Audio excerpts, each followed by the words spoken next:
So, good evening, everyone.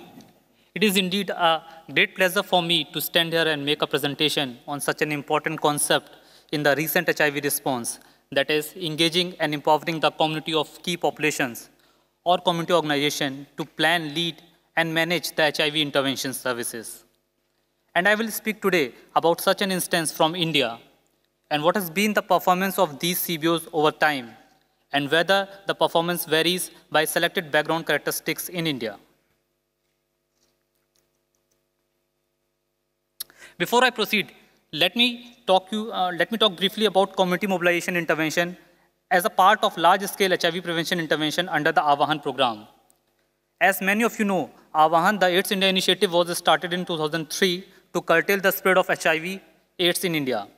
Avahan, together with India's National AIDS Control Organization, gave emphasis on coverage and provide a package of interventions at scale up to several individuals at highest level of risk to HIV infections. Just to mention few numbers, the program has covered more than 200,000 female sex workers, 60,000 men who have sex with men, and 20,000 IDUs and bridge populations across 6 states of India. Community mobilization has been the center of the Avahan program, where key population was seen as the owner of the program rather than a mere beneficiary. The community mobilization intervention was a process, and over time, community members who were receiving the HIV prevention services became aware of their common and bigger problem at a community level. They were organized into local groups, and these groups address their problem at the local level. Such groups have eventually become more formalized, and later on they registered as community-based organizations. In the recent past, the Avahan program worked with community organizations to build its members' skills on leadership, organization management, networking with the stakeholders, fundraising, and project management. And we have instituted a community mobilization monitoring system where the community organizations have reported information on domains that helps keep track on the performance of these organizations over time.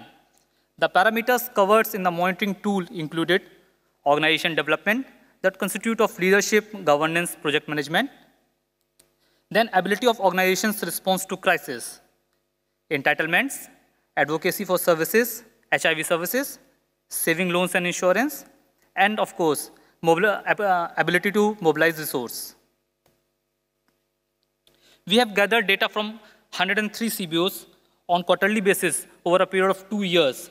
The data collected included a total of 25 indicators across 6 domains, and the performance of CBOs is assessed. By assigning weighted scores to each indicator.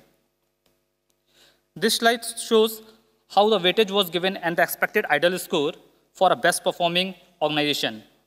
The total score of 21 for a community organization means it is the strongest organization as per the criteria defined in the case of Avahan. The key research hypothesis, as I mentioned in the beginning, is to determine whether community organization performance vary by their duration of existence, by size of its member, by the location of organization, and by the implementation of targeted interventions project as of Q1. This slide suggests that although not all community organizations have ideal score, the overall improvement across 103 organizations have been significant.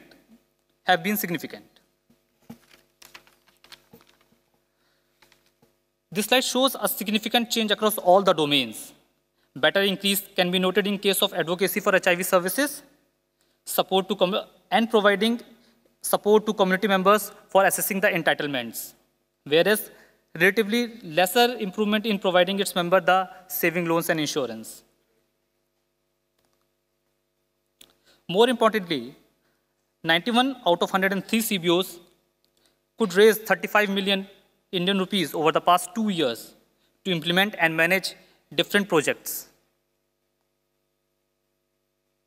This slide shows the performance of CBOs by the size of its membership. CBOs with 1,500 plus members have showed significant improvement over time than those CBOs with less than 1,500 members.